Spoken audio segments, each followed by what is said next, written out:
भज प्यारे मन सीताराम। सीताराम सीताराम भज प्यारे मन सीताराम। रघुपति राघव राजा राम, पतित पावन सीताराम।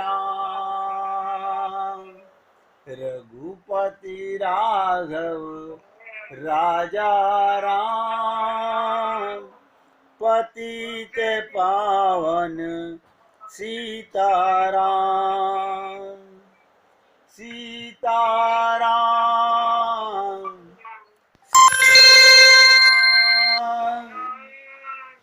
भज प्यारे मन सीताराम।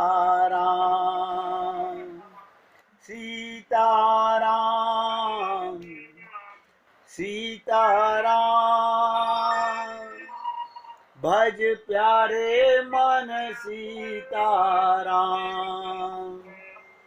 बोलिए सियापति रामचंद्र भगवान की जय।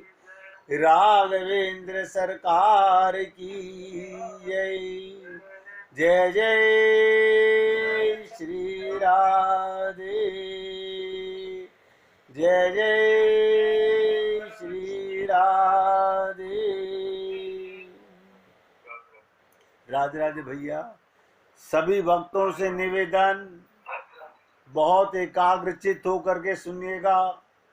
कल हमने आपसे निवेदन किया कि भगवान श्री राम सीता सहित पंचमढ़ी में विराजमान हैं। ये सीता हरण से पहले की बात है। लक्ष्मण जी ने भगवान राम से एक प्रश्न किया, ध्यान से सुनिएगा। लक्ष्मण जी ने भगवान राम से एक प्रश्न किया, इसे राम गीता कहते हैं। और वो मैंने आपको बताया था कि माया, विद्या और अविद्या का स्वरूप क्या है। रामचरितमानस में किस प्रकार आया, सुर नर मुनि सचराचर साईं, मैं पूछूं निज प्रभु की नाई।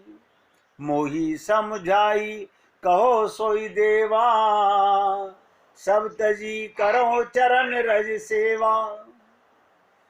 कहो ज्ञान वैराग्य अरु माया, कहो सुभक्ति करो देहि जाया। ईश्वर जीव भेद प्रभु सकल कहो समुझाए, जाते होए चरण रति शोक मोह ब्रह्म जाए।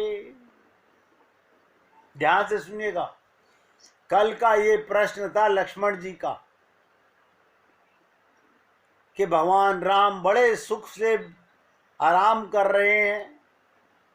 उसमें लक्ष्मण जी ने छल रहित, कभी भी कोई प्रश्न किया जाए तो मन में छल कपट नहीं होना चाहिए।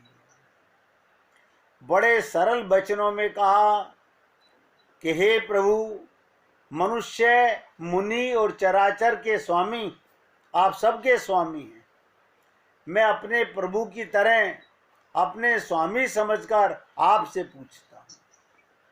क्या पूछ रहे राम से लक्ष्मण जी?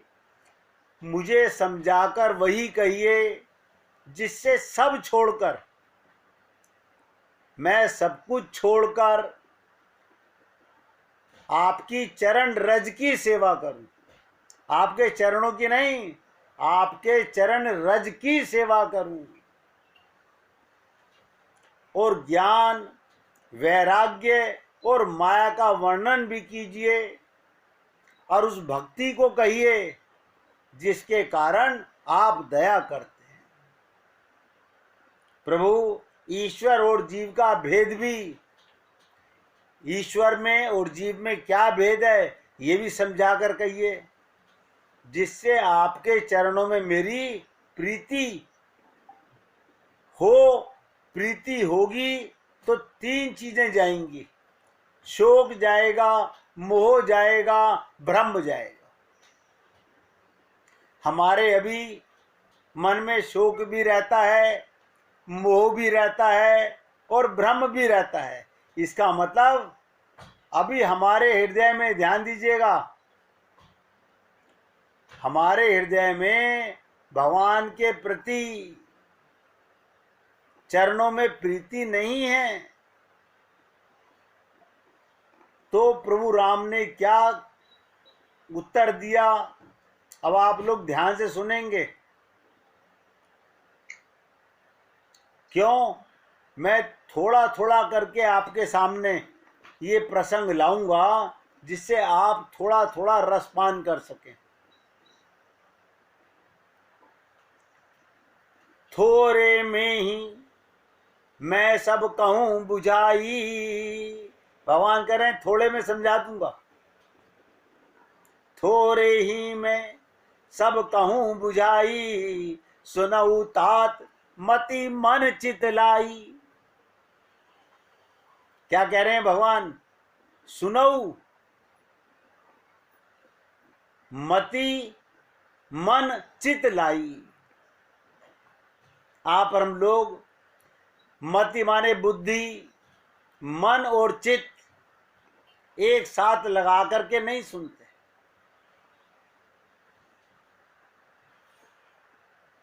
क्या कहा भगवान ने आगे? मैं अरु तोर, मैं अरु मोर, तोर ते माया। मैं अरु मोर, तोर ते माया, जही बस कीने जीव निकाया। और गो गोचर जहां, गो गोचर जहां लगी मन जाई, सो सब माया जाने भाई। आपका हमारा मन सारा दिन माया के चक्कर काटता रहता है, सारा दिन। भगवान कह रहे हैं गो गोचर जहां लगी मन जाई, सो सब माया जाने भाई। और तेही कर भेद सुनऊ तुम सो, विद्या अपर अविद्या दो। एक दुष्ट अतिशय दुख रूपा, जा बस जीव पराभव कूपा। एक दुष्ट अतिशय दुख रूपा है। एक ही दुख व्यक्ति को, जीव को कुएं में गिरा देता है। और एक रचई जग गुण बस जाके, प्रभु प्रेरित नहीं निज बलता के। भगवान क्या कह रहे हैं कि ज्ञान मान जय एक नाही।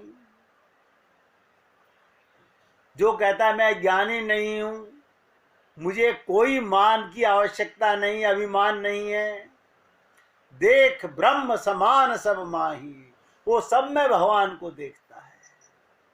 और कही तात सो परम विरागी, तृण सम सिद्धि तीन गुण त्यागी।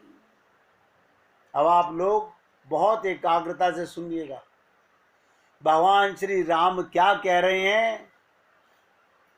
भाई मैं थोड़े में ही, देखिए भगवान राम लक्ष्मण जी को कह रहे हैं मैं थोड़े में ही समझाकर कह देता हूं। वो थोड़ा सा भी हम अपने हृदय में नहीं ले जा पाएंगे। क्यों? मैं आपको बहुत खुले शब्दों में बोल रहा हूं और ध्यान से सुनिएगा। मैंने कई बार आप लोगों से निवेदन किया, फोन चालू करने के बाद, सत्संग का फोन सुनने के बाद, कोई मजबूरी बस आप कुछ और काम कर रहे हैं, बात दूसरी है। अगर आप ये सोच रहे हैं कि मैं सत्संग भी सुन लूंगा और परिवार का, संसार का, शरीर का काम भी कर लूंगा, ये धोखा दे रहे हैं।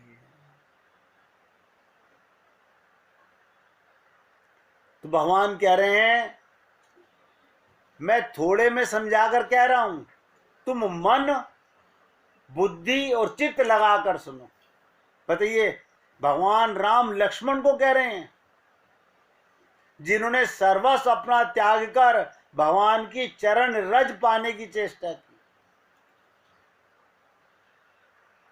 मन बुद्धि और चित्त लगाकर सुनो, यानी एकाग्रचित होकर सुनो। क्या कह रहे हैं भगवान? और मैं आपसे उम्मीद करता हूं आप सब लोग बहुत ध्यान से सुनेंगे। मैं और मेरा,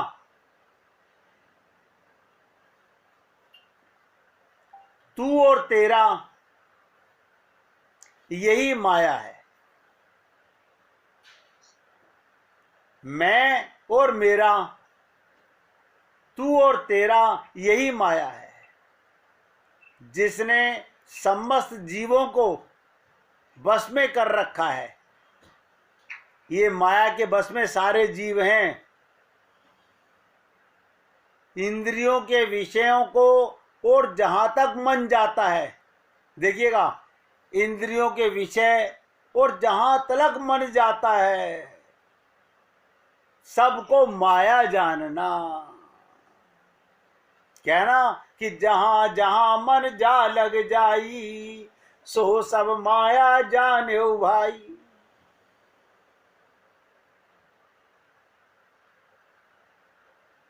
उससे भी एक विद्या और दूसरी अविद्या, इन दोनों भेदों को तुम सुनो। विद्या किसे कहते हैं और अविद्या क्या है? कहते हैं एक अविद्या दुष्ट दोष युक्त है, अविद्या दुष्ट है, दोष युक्त है और अत्यंत दुख रूप भी है, जिसके बस होकर जीव संसार रूपी कुएं में गिर पड़ता है। और एक है विद्या, जिसके बस में गुण हैं, जो जगत की रचना करती है, वो प्रभु से ही प्रेरित होती है, उसके अपना बल कुछ भी नहीं है। ज्ञान वो है, नोट करो, ज्ञान किसे कहते हैं? ज्ञान वो है जहां जिसमें मान आदि एक भी दोष नहीं है और सब में समान रूपी भगवान को देखता है। ये ज्ञान है। सिया राम में सब जग जानी, गोपियां कहती थी, जित देखूं तित श्याम मई है। सब में भगवान नजर आने लगे तो समझ लिए आप ज्ञानी हो गए। और क्या कहते हैं लक्ष्मण? ध्यान से सुनो, उसी को परम वैराग्यवान कहना चाहिए। किसको कहना चाहिए? जो सारी सिद्धियों को और तीनों गुणों को, सारी सिद्धियों को और तीनों गुणों को तिनके के समान तोड़कर त्याग चुका होता है। आज तो लोगबाग माया के तीन गुणों में फंसे हुए हैं, सिद्धियां इकट्ठी करने में लगे हुए हैं। भगवान कहते हैं जिसमें मान नहीं, दंभ नहीं, हिंसा नहीं, क्षमा राहित्य, टेढ़ापन।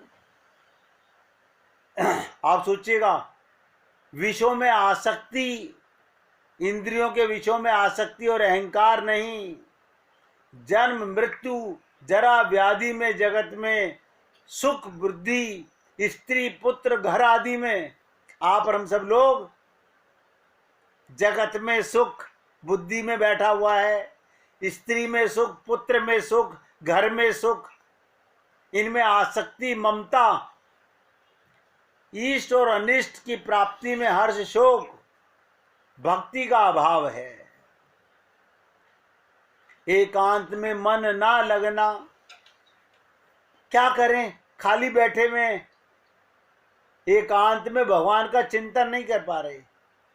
विषयी मनुष्यों के संग में प्रेम करना, ये 18 ना हो तो नित्य आत्मा में स्थित तत्व ज्ञान के अर्थ को परमात्मा नित्य दर्शन होता है, वही ज्ञान कहलाता है। ध्यान से सुनिएगा, जो माया को, ईश्वर को, अपने स्वरूप को नहीं जानता, तीन तत्व में आपसे बार बार निवेदन करता हूं, मैं, ये और वो, मैं, ये और वो, अनंत बार आपके साथ चर्चा कर चुका हूं। जो माया को, ईश्वर को और अपने आप को नहीं जानता, वो ही जीव है। जो बंधन और मोक्ष देने वाला है।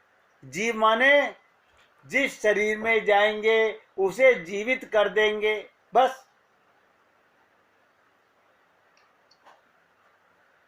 हमें क्या करना है, आपने पढ़ा होगा, जीव आत्मा, जीव प्लस आत्मा।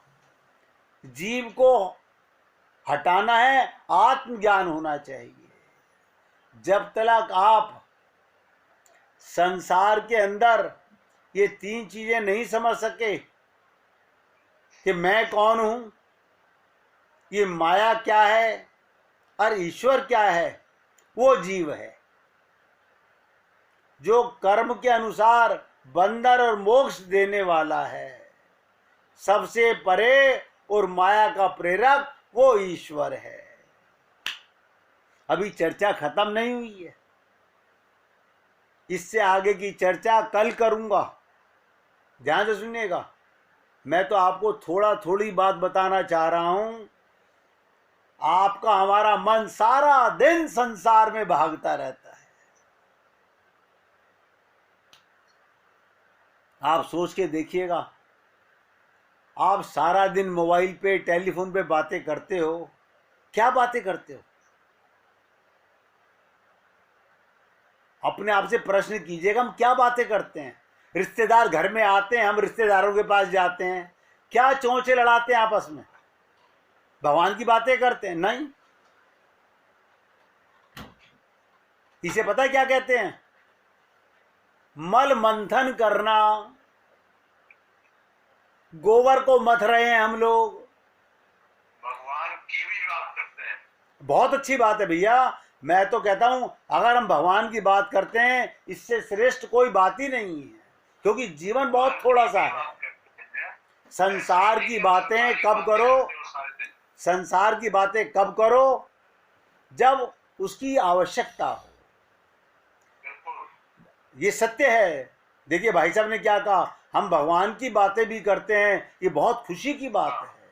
मैं तो कहता हूं, हमारा जीवन बचा कितना सा है ना। तो पड़ा ही है। बिल्कुल मेरे भाई, मैं तो सेवक आदमी हूं भाई आपका। मैं तो कहता हूं बिल्कुल नहीं कि जीवन के अंदर विद्वान आदमी है, आप विद्वान आदमी है, आपने, मैं तो कहता हूं कि हमारा जीवन अगर नहीं बदला तो हमने क्या पाया? ये बहुत है आपका, तो इतना ही बहुत है कि आपने असर कर दिया है लोगों को। जय हो मेरे प्रभु, धन्य हो भाई। कर दिया। आपका आशीर्वाद मेरे ऊपर मिलता रहे। मैं तो सबसे ही आशीर्वाद मांगता हूँ, और आप मेरे बड़े भाई हैं, आपसे आशीर्वाद मिलता है, मुझे खुशी होती है।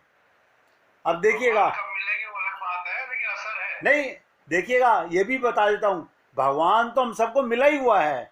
बस ये है कि माया धीरे धीरे जाएगी।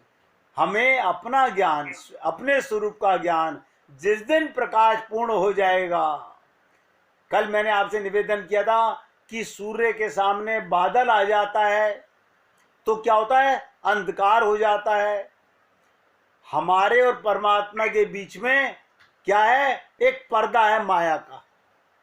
ये माया का पर्दा उड़ जाए, तुरंत कमाल हो जाएगा। प्रकाश था, प्रकाश है और प्रकाश ही रहेगा। अब ध्यान से सुनिएगा, मैंने आपसे कहा हमारे अंतःकरण में 4 गुफाएं हैं।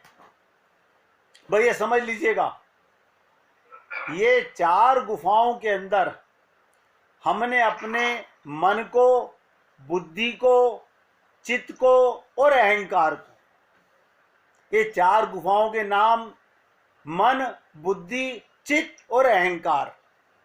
जो व्यक्ति इन चारों को समझ गया और इन पर उसने अपना अंतःकरण, लोग कहते हैं, अक्सर लोग आपने सुना होगा, अपना अंतःकरण शुद्ध करो, अपना मन शुद्ध करो। तो करें कैसे, करें कैसे? अब ध्यान से सुनिएगा भैया। कल हमने आपसे निवेदन किया, मन के अंदर विश्वास की आवश्यकता होती है। ये स्वयं प्रभा ने कहा, मूंदो नैन, ध्यान दीजिएगा, मूंदो नैन। इसका अर्थ कल राजकुमार जी ने बताया, बहुत खुशी हुई जानकर। मूंदो नैन का मतलब संसार से ध्यान हटाओ, भगवान में लगाओ, क्योंकि दो के अलावा तीसरी कोई दुनिया ही नहीं है संसार में। एक भगवान है और एक माया है। या तो हमारा मन माया में जाएगा, आंख खोल के हम माया को देखते रहते हैं, तो मूंदो नैन का मतलब ध्यान हटाना।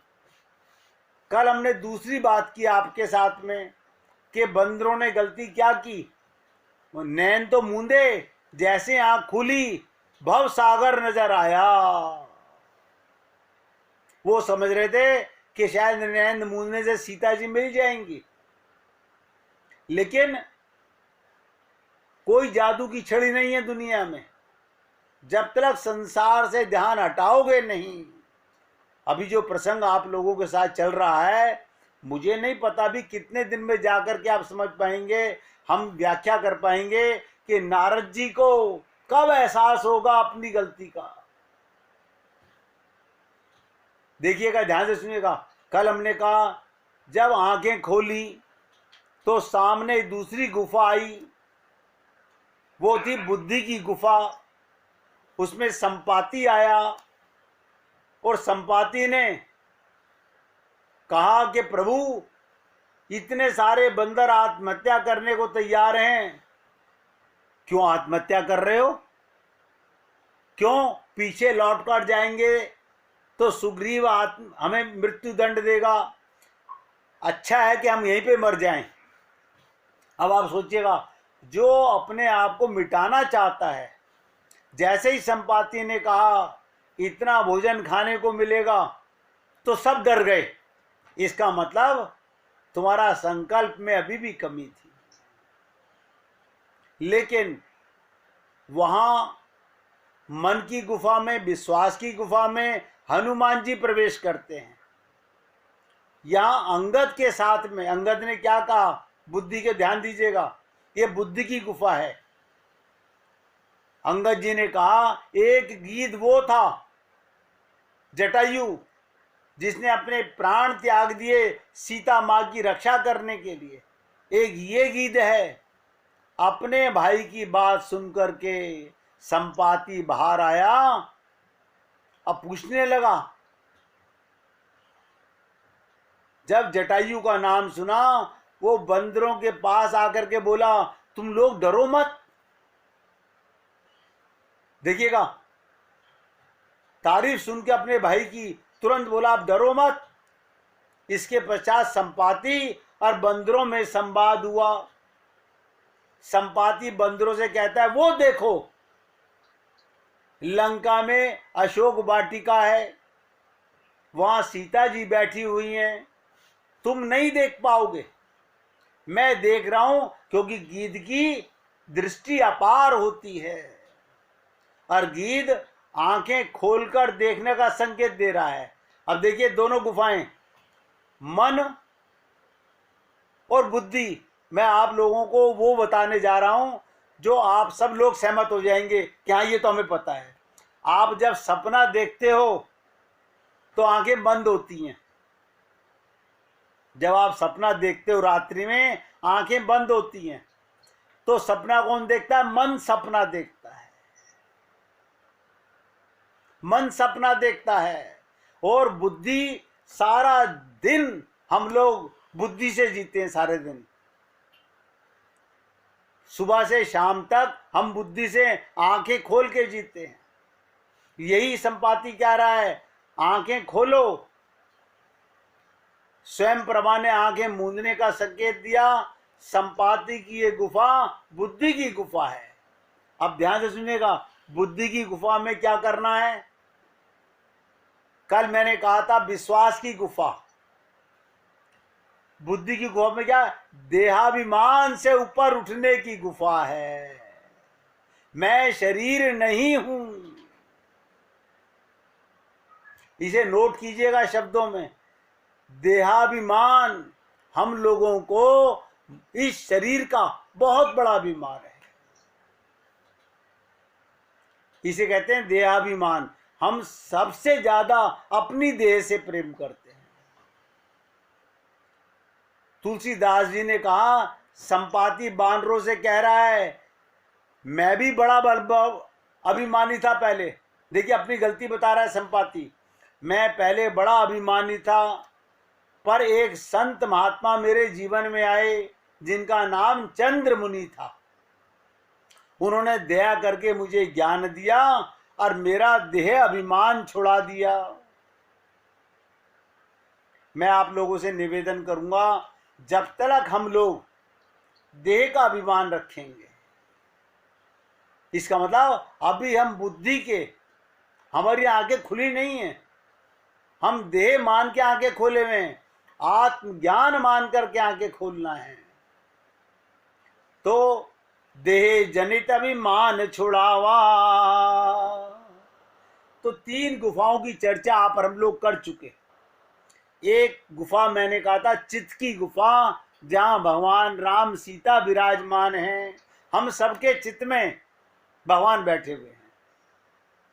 एक गुफा विश्वास की गुफा, मन की गुफा। एक गुफा बुद्धि की गुफा। मन की गुफा में विश्वास के साथ मूंदो नैन, संसार से ध्यान हटाओ। और दूसरी बुद्धि की गुफा, आंखें खोलो। इसका क्या मतलब था, देहाभिमान से ऊपर उठ जाओ। ये जो चौथी गुफा की मैं आपसे चर्चा करने वाला हूं, और आपसे हाथ जोड़कर निवेदन कर रहा हूं, बहुत ध्यान से सुनिएगा। 99.99% महात्मा, पंडितों की बात नहीं कर रहा हूं मैं, कथा वक्ताओं की बात नहीं कर रहा हूं, मैं उनकी बात कर रहा हूं जो बड़े बड़े संत महात्मा हैं। 99% वो भी, हम सब तो हैं ही, वो भी इस चौथी गुफा तक नहीं जा पाते, नहीं समझ पाते। रामचरितमानस में इस चौथी गुफा को बहुत सांकेतिक तात्पर्य से मैं पूरा प्रयत्न करूंगा कि आपके सामने खुलकर इसकी व्याख्या की जा सके।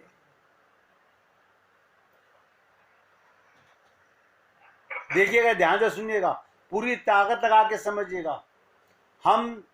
जब हम शांति चाहते हैं, हम भगवान की भक्ति की खोज में लगे हुए हैं, तो अपने मन की गुफा में प्रविष्ट हो जाएं। नंबर 1, मन की गुफा में प्रविष्ट हो जाएं। स्वयं प्रभा के द्वारा कृपा का जल पीकर जीवन में धन्यता का अनुभव करें कि भगवान जाहि विधि राखे राम, ताहि विधि रहियो, सीताराम सीताराम सीताराम कहियो। तो हमें क्या करना चाहिए, जीवन में धन्यता का अनुभव करना चाहिए। कैसी धन्यता का, कि हमारे जीवन में जिनकी कृपा से हम लोगों को हमारा अपना ज्ञान हो रहा है कि मैं कौन हूं, हमें अनुभव करें। दूसरी गुफा गीध की बुद्धि की गुफा में बैठकर विचार करें। ध्यान दीजिएगा, पहली में मन की गुफा में प्रवेश करें, बुद्धि से विचार करें। क्या विचार करें, संपाति के संकेत के माध्यम से क्या विचार करें। आप और हम लोगों ने कभी नहीं विचार किया होगा, और किया है तो बहुत खुशी की बात है कि मैं शरीर नहीं हूं, ये शरीर मेरे दम से चल रहा है, ये आंख जो देख रही है, कान जो सुन रहा है, इनमें कोई ताकत नहीं है, आपके कारण ये काम कर रहा है। जिस दिन हमें ये प्रैक्टिकल ज्ञान हो जाएगा, देहाभिमान से हम ऊपर उठ जाएंगे। तो ये देहाभिमान से ऊपर उठते ही शांति पाने की, भक्ति लाभ करने की चेष्टा करें। अब चौथी गुफा, पहली गुफा मैंने कहा भगवान जहां राम सीता बैठे हुए चित्त के अंदर। दूसरी गुफा मैंने कहा स्वयं प्रभा की गुफा, मन की गुफा। एक गुफा मैंने कहा बुद्धि की गुफा, जहां संपाति ने हमें ज्ञान दिया। चौथी गुफा, इसे बहुत बारीकी से समझना पड़ेगा। नारद जी भी यहीं फेल हुए हैं, इसलिए आप लोगों को ध्यान खींचना चाहता हूं। नारद जी जैसे महान संत यहां आकर के फेल हो गए। ये क्या है? चौथी गुफा बाली की गुफा है, अहंकार की गुफा है। नारद जी पहले तो चित्त की गुफा में बैठे थे। ध्यान दीजिएगा, आप लोगों को मैंने कहा था जब वो गुफा में गए तो चित्त की गुफा, भगवान में ध्यान लगा लिया। कहां पहुंच गए? संसार को भूल गए, शरीर को भूल गए, वो तुर्या अवस्था में पहुंच गए। भगवान का ध्यान में मग्न होने लगे। लेकिन चित्त की गुफा में बैठे थे और जब उन्हें समाधि लग गई थी, तुर्यावस्था का मतलब होता है सम आदि, भगवान के समान साक्षात्कार हो रहा था। सहज विमल मन लागी समाधि, जहां आप शरीर से ऊपर उठ जाएं, जहां आपको शरीर का भी भान ना रहे, उसे कहते हैं तुर्यावस्था। फिर नारद जी के मन में समाधि में जाने की इच्छा भी एक गुफा देखकर ही आई थी। जब वो हिमालय पे गए, वहां एक गुफा देख करके उनके मन में आया था। तब जब तक वे चित्त की गुफा में बैठे रहे, तब तक समाधि में लीन रहे। पर उसके बाद ध्यान दीजिएगा, जैसे कामदेव उनके सामने आया। किसने भेजा था कामदेव को? इंद्र ने भेजा था। इंद्र ने क्यों भेजा था? इंद्र को अपने सिंहासन की चिंता हुई। कहीं ये स्वर्ग के राजा तो नहीं बनना चाहते हैं, मेरी सीट तो नहीं छीनना चाहते हैं। तो कामदेव को भेजा। देखिएगा, चित्त की गुफा में बैठने के बाद जब कामदेव ने अप्सराओं के साथ उनको, धर्म को उनकी गुफा से बाहर निकाल के उन्हें काम युक्त करना चाहा और उन्होंने काम पर विजय प्राप्त कर ली, तब एक चौथी गुफा में जाकर बैठ जाते हैं। बस अब आप यहां से प्रवेश करेंगे, आप और हम लोग, कि नारद जी ने ऐसी क्या गलती की थी, कामदेव ने ऐसा क्या किया। कामदेव तो माफी मांग रहा है, क्षमा मांग रहा है, उनके चरणों में नतमस्तक रख रहा है कि मुझे श्राप मत दे देना। कामदेव जाता जाता नारद जी के कान में ऐसी बात बोल गया जिसके कारण वो अहंकार की गुफा में प्रवेश कर जाते हैं। वो क्या बोल गया? वो आप और हम लोग, हम सबके अंदर ये कमी है, हम सब में। और मैंने आपसे कहा 99.99% संत महात्माओं में भी ये कमी होती है। ये अहंकार की गुफा से पार जाना असंभव नहीं, मगर मुश्किल बहुत है। आज देखिए, रामचरितमानस से ही मैं आपके आगे चर्चा ला रहा हूं। ये चौथी गुफा में जाकर बैठ जाते हैं, चित्त की गुफा से निकलकर, यानी भगवान का रूप ध्यान कर रहे थे, वहां से निकलकर अहंकार की गुफा में चले जाते हैं। बाली ने भी यही भूल की थी। सुग्रीव का भाई बाली भी यही गुफा में बैठने की भूल की। वो प्रसंग तो बड़ा लंबा चौड़ा आप कई बार सुन चुके हैं। 2 मिनट कीर्तन कीजिए, फिर चर्चा करते हैं आगे।